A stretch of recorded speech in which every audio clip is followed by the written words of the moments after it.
Mykéné, Görögország. Folytatjuk nyomozásunkat az ősi építők után. A helyszínünk Mykéné, Görögország.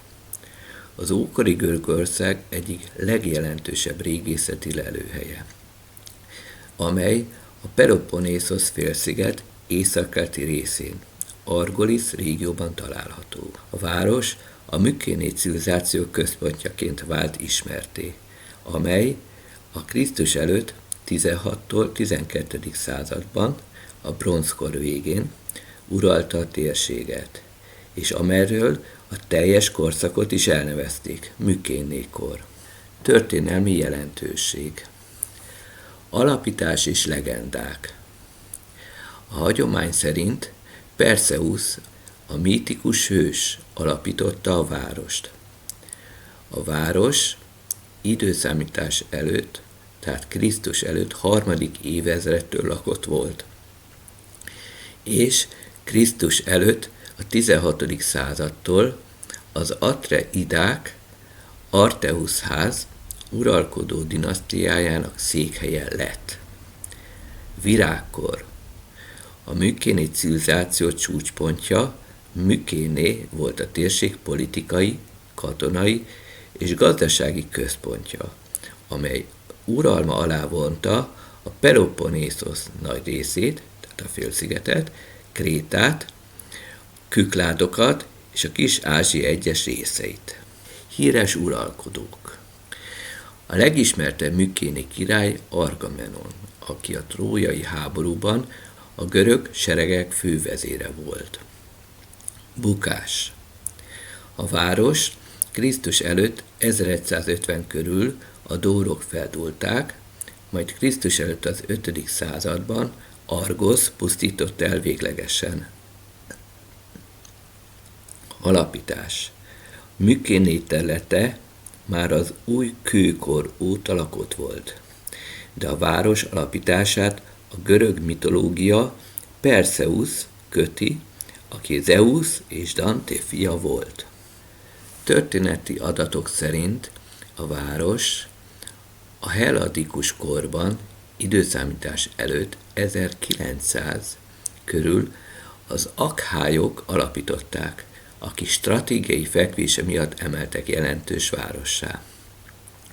A város a Krisztus előtt 16. századtól a Mykéné civilizáció központja és az Arteidák székhelye lett. Régészeti leletek és látnivalók. Oroszlán kapu, a város főbejárata, amely domborműves, oroszlán ábrázolásról híres, a mykéni építészet egyik ikonikus alkotása. Küklopikus falak, a monumentális, hatalmas kövekből épült városfalak, amelyek a védelem mellett a város erejét is szimbolizálták. Atréusz kincstára, egy monumentális kupolasír, tolosz, amely mykéni temetkezési szokások és építészet kiemelkedő példája. Királyi sírok. Az ásatások során több gazdag, leletanyagú aknasírt és kupolasírt tártak fel, melyek közül kiemelkedve az első sírkerület, gazdag arany-leletekben, és a második sírkerület. Palota, lakóházak, ciszternák, szentélyek. A feltárások során előkerültek a város központi palotájának maradványai, valamint lakóházak, víztározók és egy szentély is. Minket a küklopikus falak érdekelnek. Jellemzők. Anyagai szerkezet. Ezek a falak hatalmas, több tonnás durván megmunkált, mészkősziklákból épültek, amelyeket habarcs nélkül szárazon illesztettek egymáshoz. A kövek szabálytalan, sokszögű formái szorosan illeszkednek, a hézakokat kisebb kövekkel töltötték ki a stabilitás érdekében. Méret. A falak vastagsága elérte a 6-8 métert. Magasságuk és tömegük a korabeli mérnöki tudás csúcsát jelentette. Egyes kövek súlya akár 10 tonna is lehet. Építési technika. A köveket lejtős rámpákon, homokzsákok és fahengerek segítségével mozgatták a helyükre, majd egymásra helyezték őket. A falak belsejét földdel és kisebb kövekkel töltötték fel. Ez a hivatalos narratíva. Termentesítő háromszögek, az átjárók, például az oroszlánkapu, felett háromszög alakú nyílásokat, tehermentesítő háromszögeket alkalmaztak, hogy csökkentsék a felső kövek súlyát az ajtókeretben. Elnevezés eredete. A technika nevét a görög mitológiai egyszerű óriásairól, a küklopszokról kapta. Az ókori görögök úgy vélték, hogy ilyen hatalmas köveket csak óriások, küklopszok tudtak volna megmozdítani és falat építeni belőlük. Tehát az új kőkorban már lakott volt. Időszámítás előtt 3. évezred előtt. Akkor már valaki az új kőkor előtt megépítette. Ismereteink szerint a kőkori ember gigantikus kövekkel nem építkezett. Akkor valaki sokkal korábban építette a falakat. Ismerte a nagy nehéz építőanyagok szállítását és megmunkálását.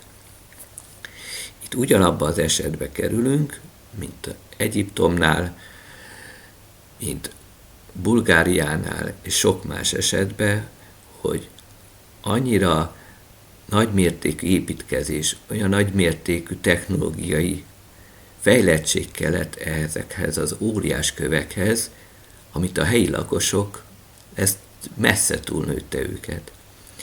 Tehát ez egy újabb tipikus példa, hogy valaki jóvolta előtte megépítette ezeket a falakat, ezeket a városokat, eltűntek ebből a városaikból, és évezredekkel később az egyszerű nomád emberek felfedezték és beköltöztek, mert volt hol lakniuk. Nem kellett megépíteni, mert valaki már előttük megépítette.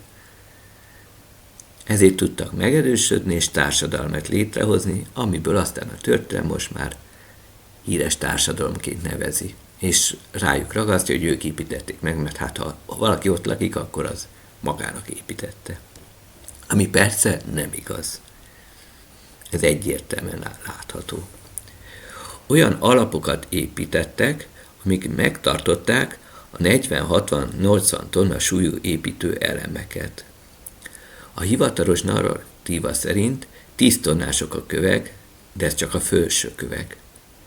A kövek alatt összefüggő hatalmas tömbök vannak, erről úgy veszik, hogy nincs ott. Mert az a legegyszerűbb, mert végképp nem tudja senki megmagyarázni, hogy ekkora óriási köveket tetébe, hegyekre, hogy cipeltek fel, úgy még meg se repett. Tehát akkor a legkényelmesebb, hogy nem is látjuk, akkor nincs.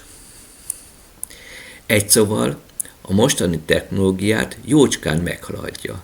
Ez a nagy problémája minden történésznek és régésznek, hogy olyan dologba bukkan, amit nem tud megmagyarázni, mert masinsár technológia.